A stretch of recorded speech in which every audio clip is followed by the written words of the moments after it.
Boker Tov. We're going to do now the Daf Yomi for Shabbos. We'll record it in advance. The Daf Yomi for Sanhedrin Daf Daled. We're going to start on the bottom of Gimel Amabez with the position.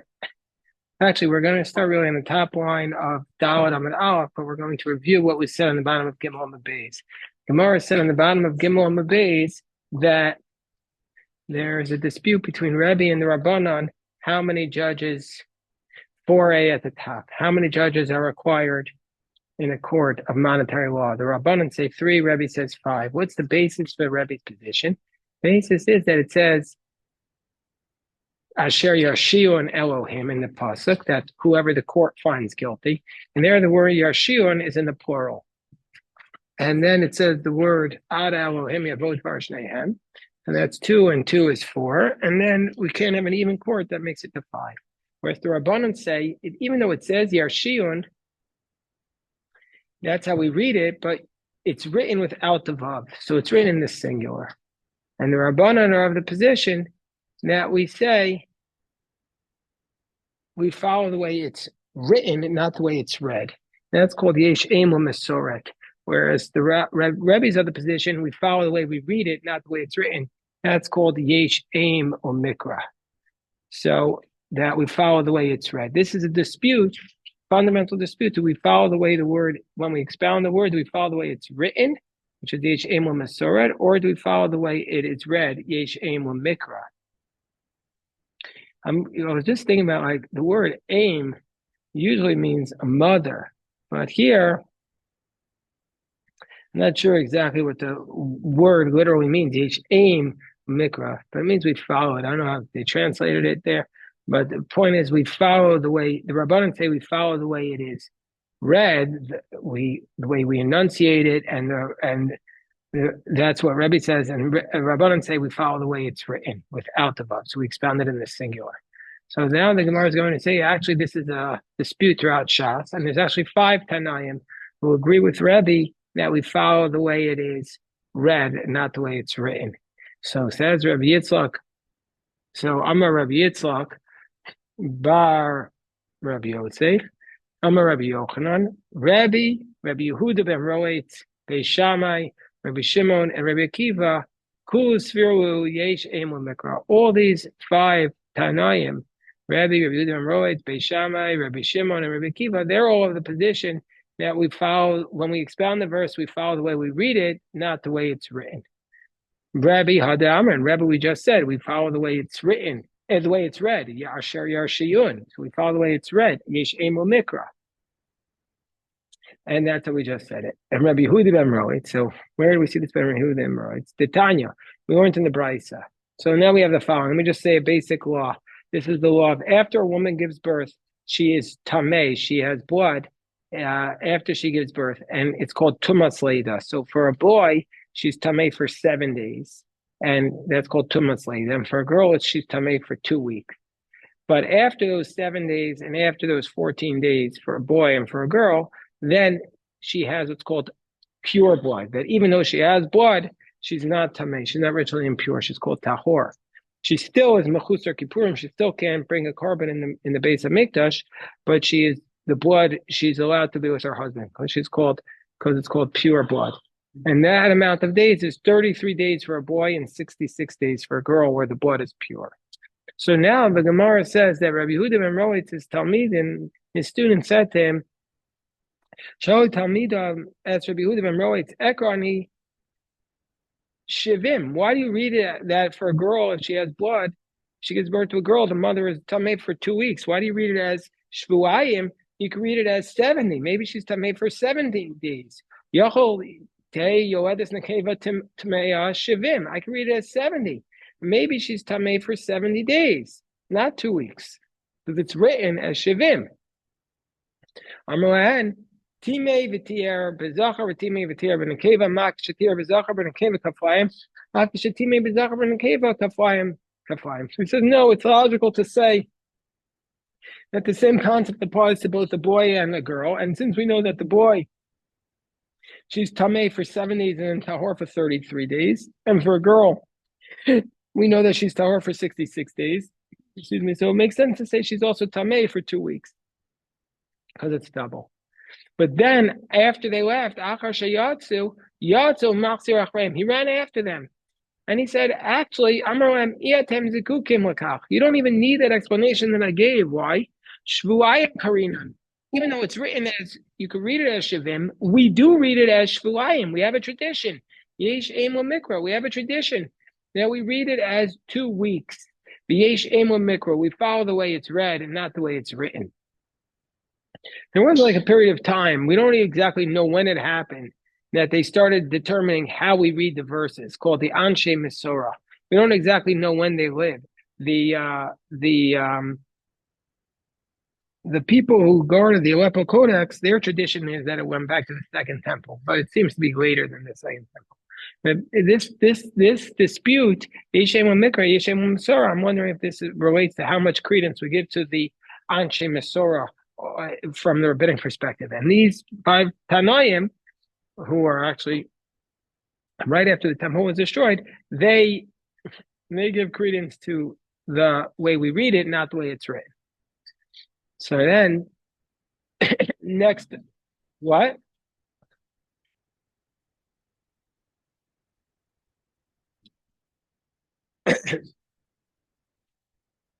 For sure. For sure. And also, there's the Gemara, the Mishnah itself discusses which texts are in the canon, which are not. So then the Gemara says the next one who says Yesh Eim Mikra, that we follow the way we read it, not the way it is written, is Beis Shammai. The Tanam Beis Shammai Omrim. Here Beis Shammai is referring to the sin offering, the Korban Chatas, that you're supposed to ideally place 4 applications on one application on each of the corners of the altar. Now, which of them are essential? All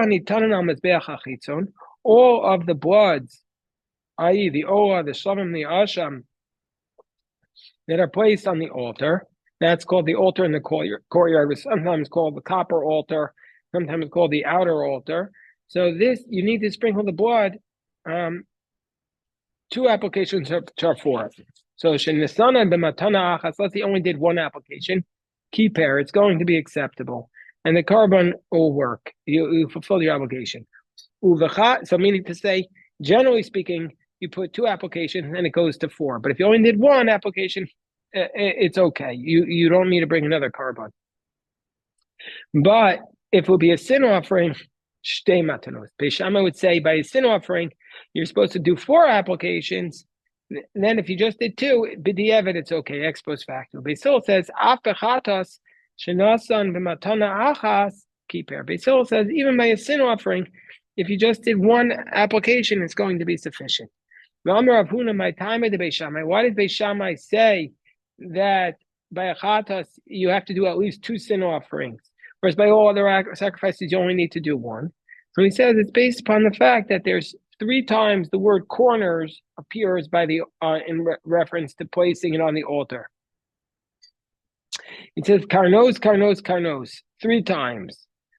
So it says l'kacha kohen midam achatas be'etzval v'nasan al karnos hamizbeach, and then it says again v'nasan al karnos mizbach ha'olah, and then a 3rd time it says al karnos. But one of those times it's written with a vav, and the other 2 times it's written without a vav. So Beis Shammai reads it, since we read it all 3 times as though it was written with a vav, karnos in the plural. Therefore, he says each time is referring to 2 corners. The minimum of plural is 2. So karnos, karnos, karnos, harekan sheish. So there's 6 applications that are discussed. Arba mitzvah ushnayim ma'akev. 4 are essential, meaning 4 to say that there it's for the mitzvah, it's not essential. 4 to tell us that this is ideally the way to do it. And 2 to tell us that if you just did 2 minimally, then that's required. Beis Hillel says, no, karnos is only written 1 time with the vav. The other 2 times it's written without the vav. So you read it as karnos, and then karnos, karnos without the vav. So that means a total of 4, because Beis Hillel says yesh emun mesores, that we follow the way it is written, not the way it's read. Harei kan sheish. Beis Hillel says there's 4. Harei kan arba. Shloshel mitzvah v'achas la'akev. 3 are for a mitzvah, and 1 is to tell us that's essential. So anyway, we see from here that Beis Shammai says we follow yesh aim Mikra. Beis Shammai says we follow the way it's read. So the Gemara says, but according to Beis Hillel, why don't we say Imakum mitzvah? Why doesn't Beis Hillel say that all of them are just to place it on all four corners ideally? And not even one of them is essential. The Gemara says, Kapara b'chti lo ashkan. No, you can't get a free atonement. You have to do at least a little bit. You have to do at least a little bit. Yesh koach, no, yesh koach. So now the Gemara says, Rabbi Shimon, and how do we know? And Rabbi Shimon, how do we know that Rabbi Shimon is other position? We're in 4a, knowing around 3/4 of the way down. How do we know Rabbi Shimon also says yesh emu mikra, that we follow the way it's read and not the way it's written? Because we state the following. Rabbi Shimon says about the walls of a sukkah. The time it says in the Brisa, "Shtaim kol chasan ushlishis afilu tefach." Two walls of the sukkah have to be full walls, and the third, you don't need a full wall. You don't need a full wall. You just need, basically, the first two walls have to be at least a height of 10 tefachim, and the first two walls, they have to be 7 tefachim by wide and 10 tefachim high. Whereas the third wall, shlishis afilu tefach, the third wall just has to be a handbreadth, and that's sufficient. Whereas Rabbi Shimon says, shalosh gel chasan revius afilu tefach, 3 walls full, and the fourth one has to be just a tefach. But my kamif, okay, so what's the nature of the dispute? The Rabbanan say 2 walls and a handbreadth, and Rabbi Shimon says 3 walls and a handbreadth. Rabbanan savar yesh im u'mesorah. The Rabbanan say we follow the way it's written. The Rabbi Shimon savar yesh im u'mikra. We follow the way it's read. Rabbanan savar yesh im u'mesorah. The Rabbanan say we follow the way it is written. When it says in the Torah, it says basukot, basukot, basukot. It says twice the word sukkot without the vav and once with the vav. So that's in the plural. That's harekan arba. So that's 4 walls. Dal chad kol gufe. But we need 1 wall to tell us we have to sit in the sukkah itself. So therefore, the other 3 times the word sukkah appears is to teach us about the walls. Bashul utlas. Asay hilchasa. And now the halacha comes along. Garasa l'shlishis. Halacha Moshe Sinai removes one of the walls, makes it smaller. V'ukmei tefach.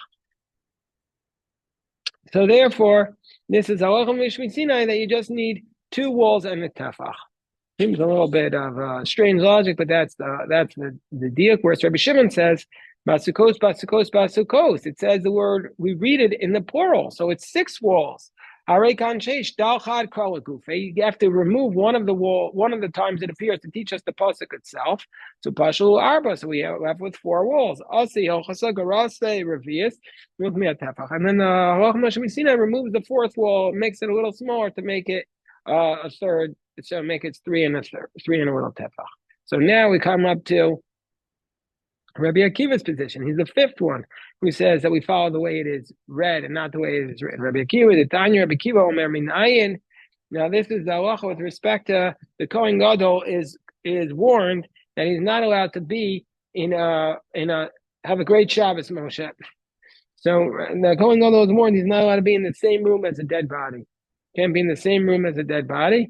It's called Tumas Oal Ames. You're not allowed to be in the same room as a dead body. So Rabbi Akiva says, Minayin or Revius Dam Sheyatzim Mishnei Mesim Shemetame Ba'ol. Let's say, so what's the amount of blood of a dead body that the Kohen can't be in the same room? That's even 1/4 of a lug of blood. But let's say the 1/4 lug comes from 2 different dead bodies. How do we know that that's also a problem? Because it says, I'll call Navshos Meislo Yavo, that he's not allowed to come into the tent where there's anybody who's dead. Navshos means even if there's 2 dead bodies that combine. And so that's how we say it. Even if there's 2 souls that come together to make one amount, that's going to be enough to make them tameh and it can't go in. Whereas the Rabbanan who say we follow the way it's written, it says Navshos Ksiv. It's not written Navshos in the plural, it's written in the singular. And that's teaching us that's only a revius of blood from 1 dead body, not a combination of 2. So,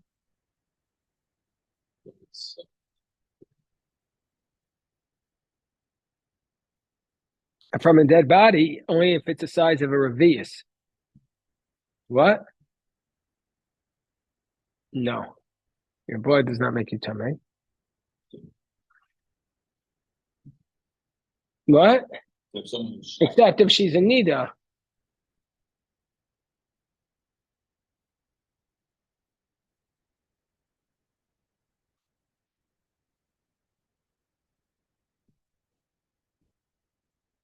I mean, once he died, I think Gemara discusses these different scenarios where well, you have to be patient a little until we get into all of that.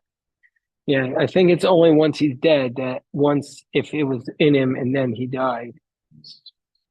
Meaning to say only the blood came out of a dead body, not if the blood came out. Like if you give blood and then 3 weeks later, now let's say somebody gives blood and then 3 weeks later he's dead, and that blood is not tamei.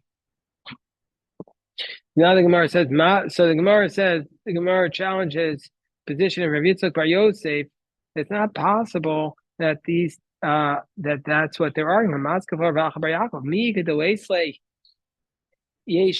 there really anybody who doesn't say that we follow the way it's read? Well, Tanya, but everybody follows Yeshem Mikra. Everybody really follows the way it's read. But don't we have a brisa?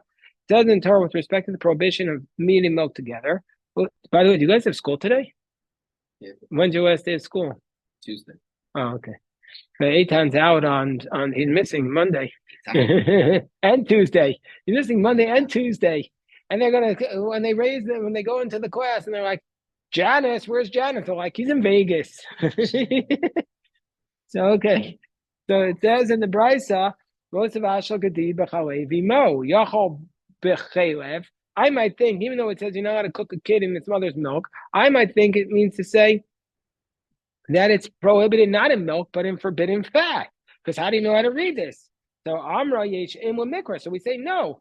Obviously, we're on top of 4b. Obviously, we follow the way it's read, not the way it's written. We have a tradition that we don't read that word as chalev, but read it as chalav. So what do you mean that these Tanaim say that we only follow the way it's written, not the way it's read? So the Gemara says, "Oh, kol yalma yesh imla mikra."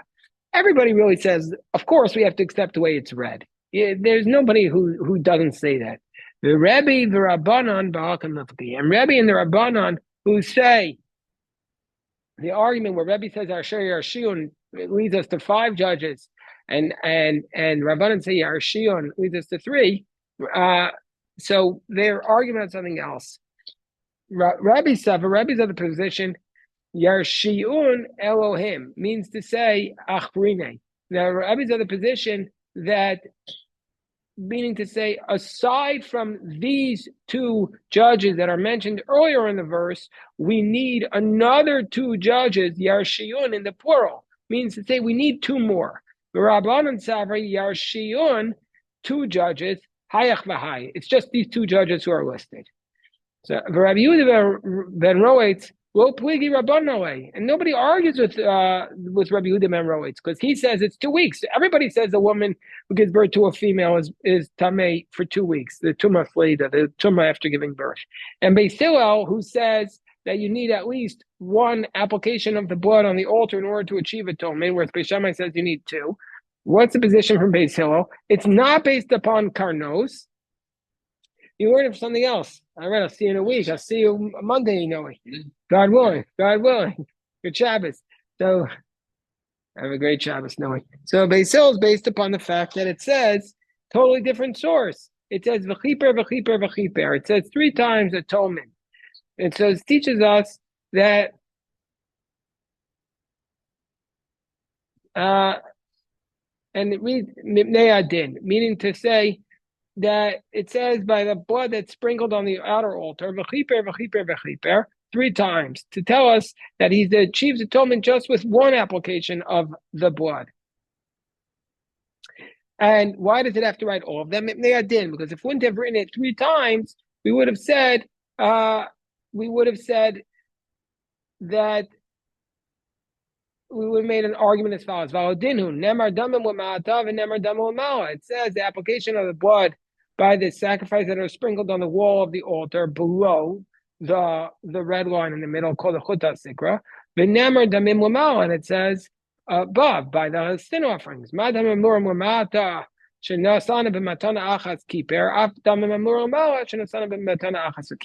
You could have said, well, just like below, if you just have 1 application on the carbonos that are below, it's sufficient. So too on the sin offering above, if we just have one application, it's sufficient. Oh, or just the opposite.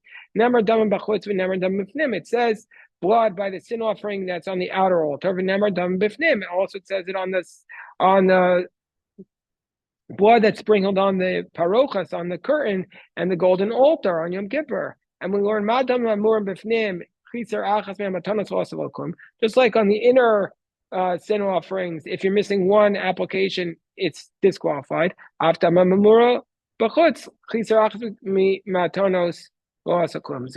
if you're missing one, it's no good. And who do we compare it to? We compare the outer altars to the applications of the outer altar of but not to the inner altar. Or maybe done in chatas the arba kronos, mechatas arba kronos. Or maybe we compare, they're both sin offerings, so compare the outer one to the inner one. And don't learn it from the other sacrifices, the olah, the shalom, and the asham, the arba kronos. And don't learn out the chatos from the other sacrifices which are not the chatos. Meaning to say, we don't know which to compare the sin offering on the outer altar. Do we compare it to the other offerings that are brought on the outer altar, the olah, the shlamim, and the asham, which are sprinkled below and you only need one application? Or do we compare it to the other sin offering, which is brought inside the temple, and that has to be 4 applications? So we don't know which one to compare it to. So that it tells us 3 times the word kiper because of this argument. Because otherwise we might have been unsure. Kiper afal pishul nosan elash losha. Kiper afal pishul nosan elash dayim. Kiper afal pishul nosan elachas. That means to say that it works as application even if you only did 3, 2, or 1 application. The sin offering works. And Rabbi Shimon, we had tried to say that Rabbi Shimon says by sukkah yesh emo mikra that we follow the way it's read, even and not the way it is written. So the Gemara says Rabbi Shimon also. The Rabbanan, Baal Pligi, that Rabbi Shimon said, everybody says we follow the way it's read. So if that's the case, why the Rabbanan say you need 2 and a tefach by a sukkah, and the Rabbi Shimon says you need 3? Baal Pligi, Rabbi Shimon Savar, Sechacha Ikra. Rabbi Shimon was of the position that you don't need one of the word sukkahs to teach us that you need a roof of schach. And so therefore, he learns that you need 4 walls. Rabbanan Sabri, no, we need one of the word sukkahs to teach us schach ba'ikra. We need to say that you need this schach. Rabbi Akiva v'Rabbanan b'hakapli. And Rabbi Akiva, who says that you can combine the blood from two different dead bodies, he's of the position. They're both of the position they follow the way it's read. But b'hakapli, what's their argument? Rabbi Akiva savar nafshos tarti mashma, and it says nafshos means even from 2 dead bodies. Rabbanan savri nafshos to alma mashma. That Rabbanan says no, it means to say that you can't become tamei from any of the dead bodies in the world, but it has to come from one dead body. You can't combine. Udukuli alma, and the Gemara says, do you really want to say yesh emo mikra? Does everybody really say that we follow the way it's read? But what about the following version as it relates to the tefillin? It says about the tefillin, l'totafos, that you have to wear the tefillin are called totafos. It says that about the tefillin, that the tefillin are totafos beinei necha. It says the word totafos 3 times. Now 2 of the times is written without a vav and 1 time is with a vav. And so therefore we might have thought arekan arba. And so therefore we need 4 tefillin, 4 special what's it called? Compartments for the tefillin on the head. You see that there's these ridges. There are 4 compartments. The tefillin on the yad is in 1 compartment, and all the tefillin is written on 1 parchment, and the tefillin of the head is written in 4 separate compartments. How do we know that? Because it says totafos, totafos, totafos, and 1 is with a vav. That means twice. It's 4 times. Rabbi Akiva says einot tzarach. Rabbi Akiva says you don't need to expound that because it says totafos, tat upat. Meaning the word totafos is a combination of 2 words. The word tat, bekatfi, is shtayim, and tat ba'afriki, these are 2 different languages, Coptic and Afrikic, is also shtayim. And so therefore we learn 4. And so according to Rabbi Yishmael, it's totafos is to teach us yesh emo mikra, but Rabbi Akiva is saying, no, you don't learn it out from that. And so we see not everybody says yesh emo mikra, because Rabbi Akiva is not saying that here. He says you learn it out from the fact that it means tat in Africa is 2 and tat in Katpi is 2.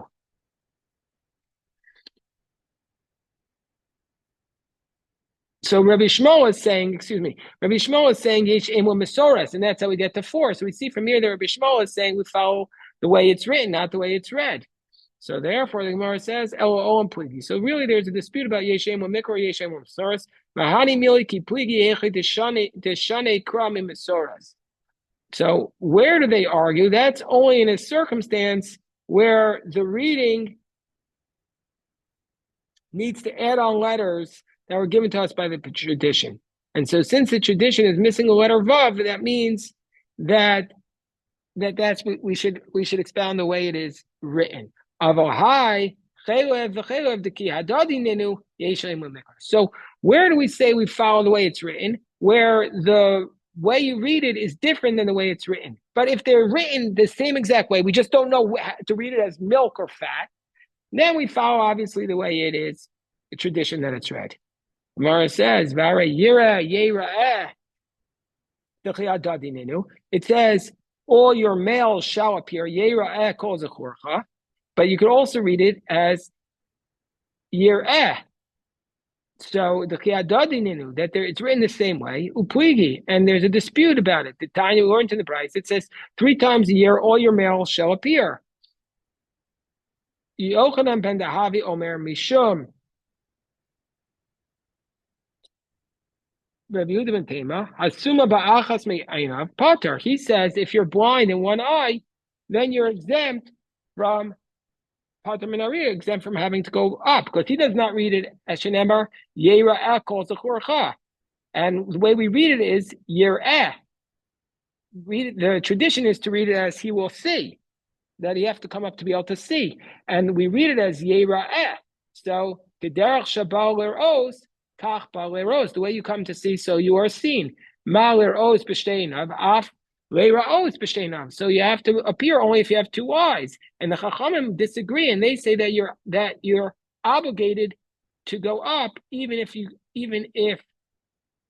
can't see with 2 eyes. And we see from here there's a fundamental dispute whether we follow the way it is written. That's the position of Rabbi Yehuda ben Tema, or we follow the way it is read. That's the position of the Rabbanan. So we see that there is a dispute even where it's written exactly the same way. So the Gemara says, so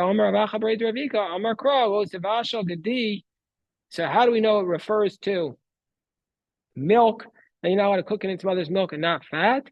Because it says in the Pasuk, the Torah prohibits cooking the meat and the milk in the normal manner of cooking, and that is boiling. And so since milk is a liquid that you typically would boil something in, that's what it's referring to.